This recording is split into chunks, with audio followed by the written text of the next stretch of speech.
Class is in session.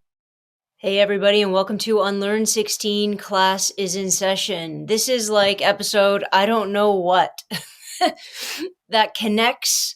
If you've clicked this and you're on this page or you're watching this, this connects to a specific chapter in my book that's coming out on July 1st, 2025. So if you're watching it in real time, my book's not out yet, but if you've got the book, welcome. This episode goes with that particular chapter. So today I'm sitting in front of my shoe wall. I know you guys are, some of you are listening to this going, I can't see your shoe wall. Well, get on YouTube. This particular chapter, I talk a little bit at the beginning of the chapter about this pair of Bert and Ernie overalls that I used to have, and A, how much I want them back. That's kind of beside the point. But B was this moment in my very young life where I didn't want to wear them anymore. I shed the Bert and Ernie. I thought they were a sign of a baby, a sign of a little kid, and I was 4, and it was time for me to be older, for me to not be wearing overalls with cartoon characters or puppets on the front of it. And I sort of stood my ground and had my mom change my outfit before I, stormed into daycare. So it was a pretty pivotal moment in my life. But the funny part is this, and the parts I want to talk about as I'm sitting in front of this wall of shoe. Wall of shoes? Wall of shoe? Why would I just put that singular? The interesting part is, how does what we wear inform our identity? Or, pause, how does our identity inform what we wear? And a lot of people will say clothes don't matter. I've done those videos myself where I'm like, it doesn't matter what you wear. You shouldn't have to abide this kind of dress code in life in order to be seen a specific way. And on the whole, I agree to that. I really do. I agree to that. However, I don't know if we can negate the reality that what we wear says something about ourselves. It says something about who we are in that moment, because I think it changes. It says something about how we feel comfortable. It says something about the perception of who we are in that minute and how we think we appear to other people. Sometimes it says something in opposition to what the people that we're surrounded by, right? And I think all of that is incredibly important to talk about when it comes to who you are as a person, and obviously as a teacher, who you are as a teacher watching these teeny little humans, whatever age you happen to be teaching or parenting or around, these little tiny humans trying to put on different pieces of who they think they are. I know a lot of the time we want to try to dress those teeny humans. We want to tell them what it is that they should be wearing because of how they're going to perceive, they're going to be perceived. Or we get nervous, and maybe this is the case too. We get very nervous as adults when these individuals, whether they're preteen or teenagers, start really trying on completely different looks, because we feel as though possibly could they be having an identity crisis. But I've always sat at a very weird middle ground, because the things that make us comfortable that we're wearing don't necessarily, sometimes they do, but don't necessarily speak to who you think I am. Now, buckle in. I'm going to give you a little bit of a philosophy of life right now. Are you ready? I'm not even going to be able to address it to who said it. The name has completely escaped. I want to say maybe Clooney. Not that Clooney. This is a sociologist. The saying goes something like this: I'm not who you think I am. I'm not who I think I am. I'm who I think you think I am. Listen, that's a lot to swallow. That's a lot to swallow.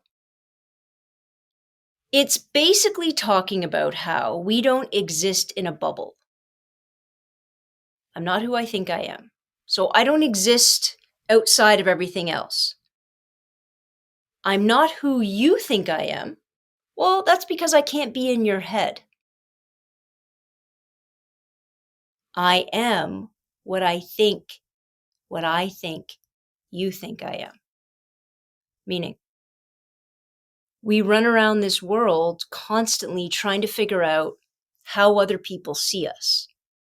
And how other people see us, admit it or not, guys, matters.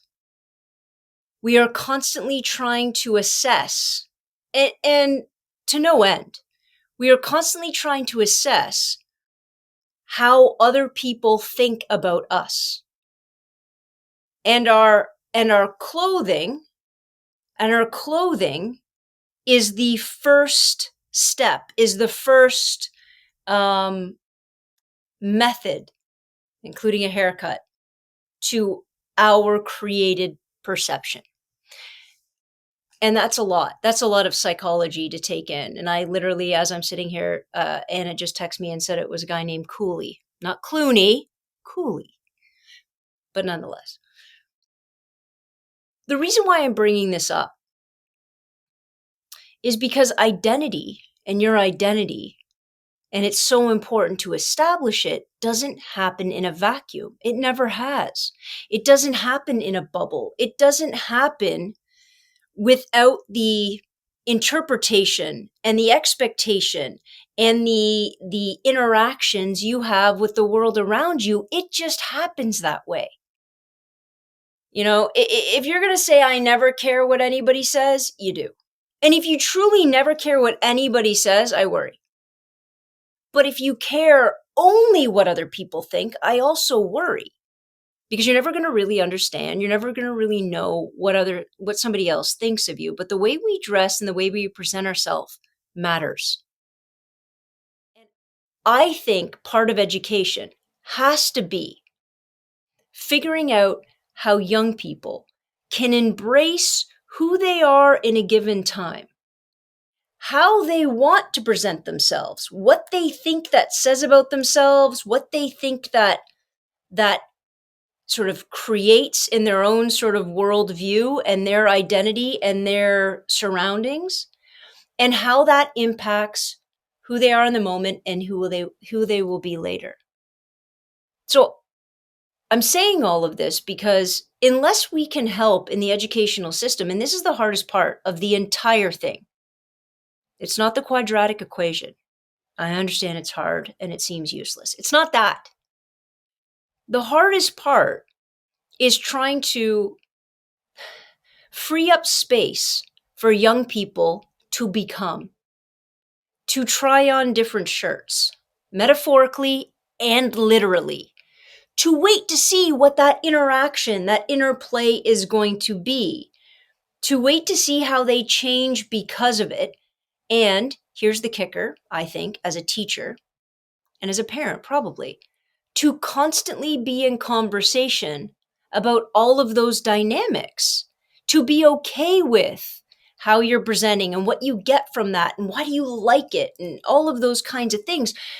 Because a lot of who we are is driven subconsciously, right? People will say, oh, Joanna, you dress like a 80s rapper. Of course I do. That's when I grew up. Of course I do. First of all, nobody wants to wear tight pants, please. But second of all, the t-shirts I wear have a nostalgia to it.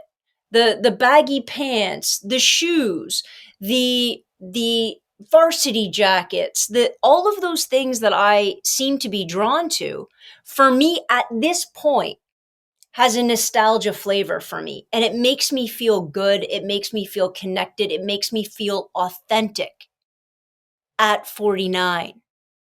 Funnily enough, I wasn't dressed like that in the 1980s. Because in the 1980s, there was something else that was driving me, right? As a young woman, a young girl in that time, different things would have been driving you. It wouldn't have been a sense of nostalgia. It would be a sense, and very much important, a sense of who are my friends? What are they wearing? I saw a graduation picture from grade 8. Guys, there was 5 of my friends in there. We all wore the exact same dress. The exact same dress. And I'm looking at it, I'm like, it's just a color variant. And I'm like, okay, obviously that was in. And you guys see it. We see it all the time, right? My mom used to say when I would go to high school, Joanna, I can't, as you're coming out of your school for me to pick you up, I can't tell the difference. You're all dressed the same. You all the same hair. Y'all, right?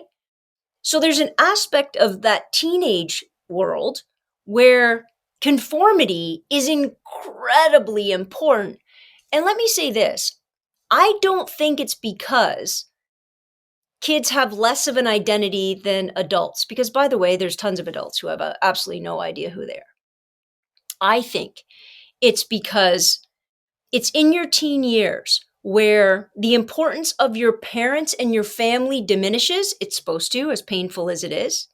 And the relevance and importance of your peers elevates.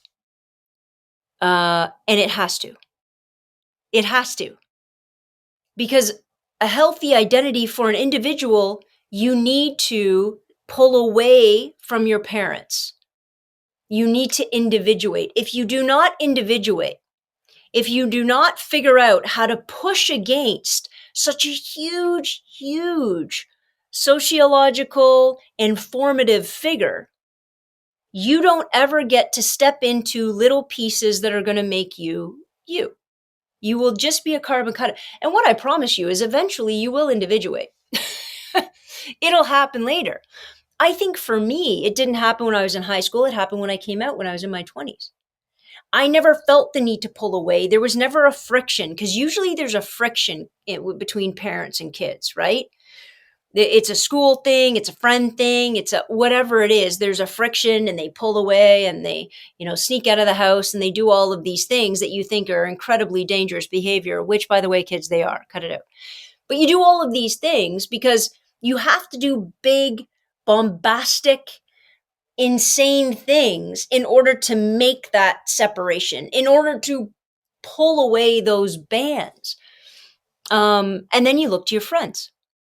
And that's why your friends are important. When parents and teachers say your peers matter, of course they do. As they do while you're an adult, by the way. Of course your peers matter. And you don't necessarily want peers that are going to obviously draw you into harm's way. But the funny part is, I think as kids start to pull away and individuate and put on new attire, is that a teacher's response, a parent's response tends to be fear.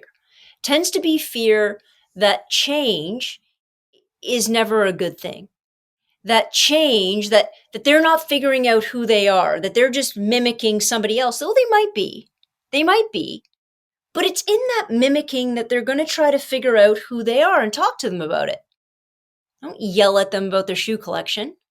My mom never yelled at me about my shoe collection. She just told me I couldn't leave all of the pairs of shoes at the front door. Funnily enough, Anna says the same thing. It makes me always fill up this wall. Like sometimes when I pull a pair off, I don't fill up that hole. It's a problem. So you have these teenagers trying on new ideas of who they want to be, and then they wait to see how they are judged. And I sometimes think as a teacher, you try to make space for that. You try to not tell them what to wear. Why are you all wearing the same shoes? Why are you, all of that kind of thing. But in actuality, what you should be doing, possibly, I don't know all the answers. Don't tell that to my students because I tell them I do. But maybe it's not a matter of having answers. It's a matter of saying and just having conversations about identity as it connects to how you present yourself in the world. Because I don't think you want to take away a kid's agency and choice. I think you want to be able to have a conversation about how it changes, about why it changes, about what they're getting out of it. Maybe I usually start being very sort of introspective, right? You start with kids and you say, well, these are I show them my grad picture and say, look at this dress that we all wore. That's an interesting conversation. When you talk about fashion over the years, as a history lesson, people think, oh, it's just a history lesson. No, no, no, no, no, this is brilliant. Because you talk about fashion over the years and it starts kids talking about, because I guarantee they've replicated, it starts kids talking about what they like, why they like it, when they used to wear it, or that they've started to wear it, or whatever the case may be. And then you can lean into, what does that say about you? Why does that matter to you? You know, are you trying to impress somebody you have a crush on? Are you just trying to fit in? Are you just comfortable in those clothes? Are you uncomfortable wearing certain clothes so you avoid it? All of those kinds of conversations become incredibly important. But the only way we get to have them, I think, is by allowing kids to decide when their Bert and Ernie overalls don't work out for them anymore. And I think society gets in their way a lot. I think we really do. The idea that these kids can really form an individual identity with blinders on, separate from all of the sociological and socialization sort of weight that's been placed on them by their family, by their culture, by their TV shows, by the media, by their school, by their friends. All of these things that are weighing on them as they're trying to figure it out, and we are constantly trying to tell them what they should do and shouldn't do and how they should act and how they should be, and they're just trying to sift through it. So the question isn't, are you going to get rid of all of those influences? Of course you're not. But maybe, possibly, one of the most important things you can do is talk about them. And is to talk about, who do you want to be? Who do you think you are? What do you think people think about you when you walk into the room? You want to have a good conversation. Sit some grade nines and have this conversation. Now, you have to make sure it's in a super, super, good group of kids that are going to feel safe answering it. And not every kid's going to feel safe answering it. Some of them are going to be, they're going to take the opportunities to be a smartass. But if they can sit there and start talking about those things and start individually acknowledging something that they're already thinking and they've never really shared, I think you would be astounded at what kind of strength and confidence and then like revelation that brings to a young adult. And if you start bringing those revelations to young adults and you start making them understand that what they wear does say something about them, cool. What do you want it to say? That what they wear is an expression of who they are. And if they want to change it, cool. What are we changing into next? That they should have the confidence or start trying to gain the confidence to have these conversations with each other, or even if it's in their own head or with their best friend or whoever they feel good with, have these conversations because I think it matters. I really do think it matters. What you wear matters, not because you have to wear something specific. That's not what I'm saying. Because you also have to understand that the guy wearing or the woman wearing a $3,000 suit shouldn't get your respect, your attention, your subservience any quicker than somebody dressed in baggy jeans and a backwards hat. Mm-mm. Because the stereotype of both is problematic and is wasteful and is useless. So if you can start breaking down stereotype or start breaking down the ideas that kids have in their head about what that stereotype is, what they think of that kid, or celebrities. You can always start there, right? Something very external. Then you get to have bigger and deeper discussions about who they are and what they want the world to see. And those are important conversations. We constantly, well, your looks don't matter. We'll say that to kids, right? What you look like doesn't matter. Well, saying that to a teenager couldn't be more dismissive of everything they know to be true. And as an adult, your looks, of course, your look matters. Now, here's the key. What you need to talk about and what you need to impress upon them and through example prove time and time again is it's not a specific look that matters. It's an authentic look that will matter.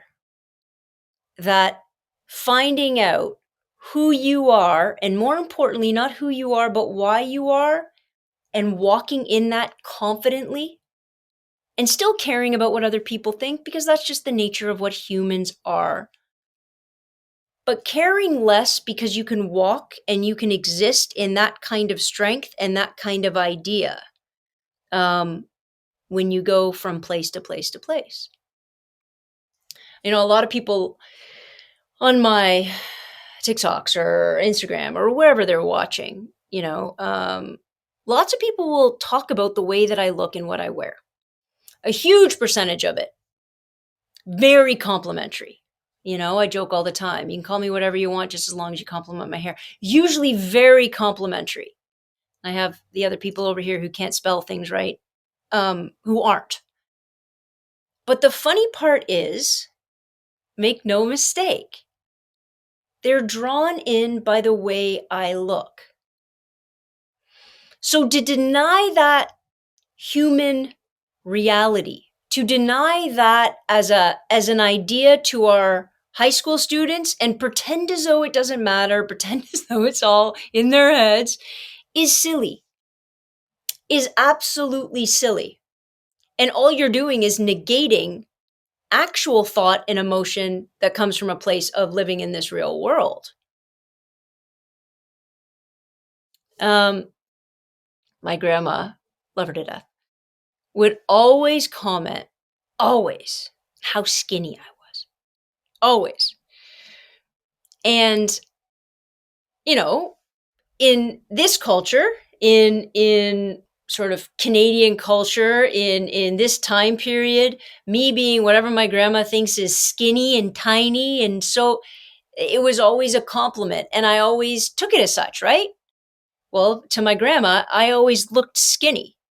I never thought for a minute what it would feel like if maybe I put on a couple pounds and my grandma made an other comment, because I've had that pointed out by other people in my world. They'll be like, wow, she really just talks about you being skinny. I'm like, yeah, well, she likes the way I look or whatever. That's always, and they're like, but do you think that's made you very much like focus on, well, there's a positive in there. There's a value in that. And in opposition, there wouldn't be a value if my body type was different. And, it's really hard to step outside of that and understand what that would be. But funnily enough, if buddy out here plays sports, I used to play rugby. And I played for, 5 years or so. And I went away from rugby and I came back and I was kind of the size I am now. And I came back and I had all these women who were like jacked, like, just physical specimens of the rugby world, shoulders that go on for days, who looked at me, I swear to God. And this was their face. What happened to you? Why are you so skinny? And all of a sudden, I'm like, oh, being skinny here in this group of women, they actually think I was sick. They actually thought something happened whereby I wasn't allowed to go work out at the gym or be physically active. Meanwhile, I just got old and stopped playing sports. And I'm like, it really depends on where you are and what the perception is going to be of that. And all of that, to deny that world, and grown men and women, this. You know that what you wear dictates a lot of the time the way that you're treated. You know that to be true. I know that to be true. So when teenagers are trying it on, when teenagers are seeing how they fit in this world and the statement they want to make, I just don't think it's a good idea to negate. Don't deny that the way they look is going to have impact. Talk about it. That's it. Put it on the table. We spend an awful lot of time, in the teaching world or wherever we happen to be, trying to negate or trying to ignore and push aside conversations that have real incredible value.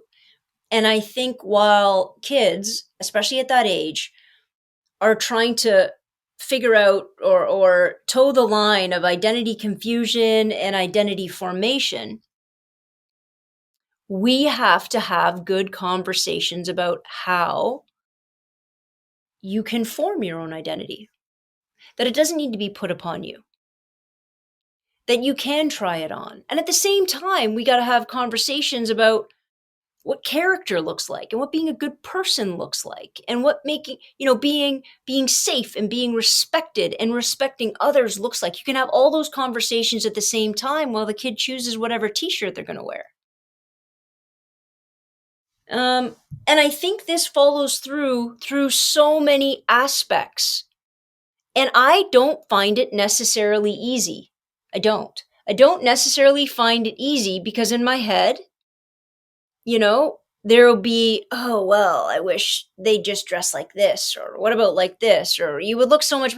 You have all of those preconceptions, and what those preconceptions are mine. My biases, my stereotype. That's the unlearning that I need to do. And I think it's also equally important that I have conversations about my bias, about what and why I think the way I do, rather than putting it on a pedestal and assuming this is the way that we should all act and interact, questioning it and letting kids question all of those aspects that I've just discussed. And I understand that these kinds of conversations somehow, to some people, I guess, in education, they seem frivolous, or they seem, they're not academic, they're not important, they're not this, they're not that, they have no business in a history classroom or a politics classroom or whatever. But in essence, that individual's identity and identities within all of those social sciences, that's the foundation of everything that happens in this world.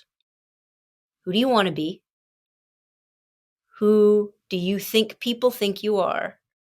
And how does that inform the next step? I think it's also incredibly important that we allow for and we encourage and we support, no matter how uncomfortable, change. Change in adults, change in our students, in the teens in our world, is that all of that is going to change. And you, as a parent, as an adult, you want to kind of pave a road, right? You want everything perfect. I see a lot of the times, a lot of parents, and I get it, want to make sure that the yellow brick road is clearly laid out, and, they defend against, the poppies that put them to sleep and the Wicked Witch of the West. But I mean, given the new movie, I'm going to have to question that entire analogy, in all fairness. The point of the matter is, you want to protect them against things that could harm them, things that could make their travels more difficult. When in actuality, first of all, you can't. Nobody can protect anybody from hard things in this world. They will happen. The key is, how do you talk about them when they do? If you can't shelter them, and I'm going to go one step further, I don't think you want to shelter them, because I think going through hard things with a classmate, hard things with school, hard things with family, going through hard things is what makes you learn, is what makes you respect the world around you. It's what makes you understand, important life-changing moments.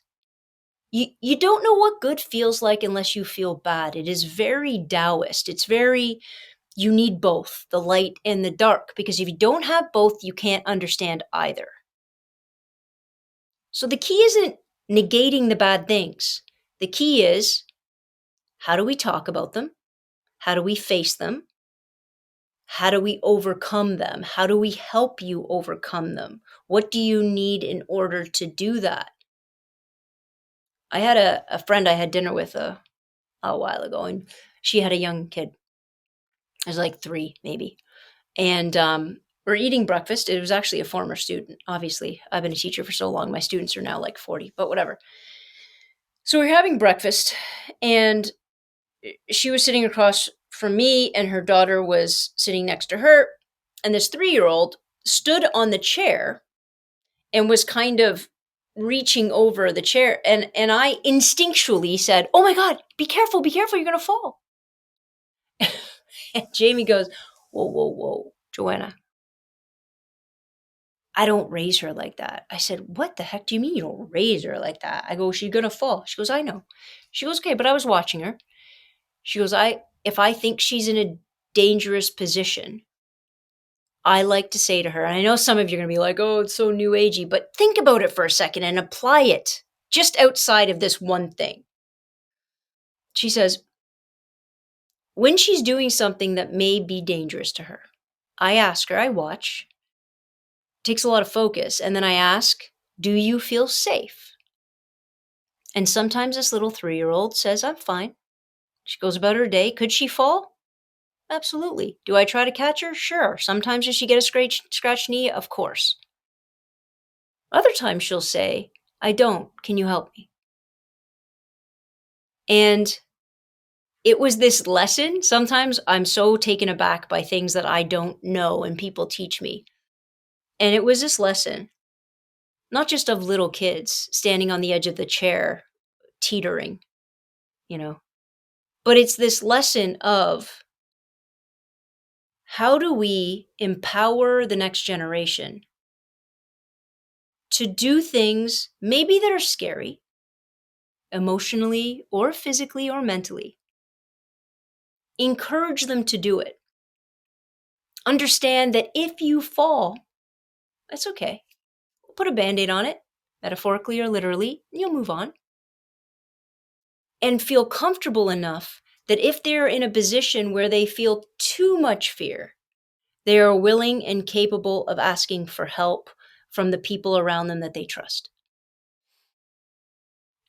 Guys, it was like I learned a world philosophy over bacon and eggs. And she never fell. And eventually she sat down on her own.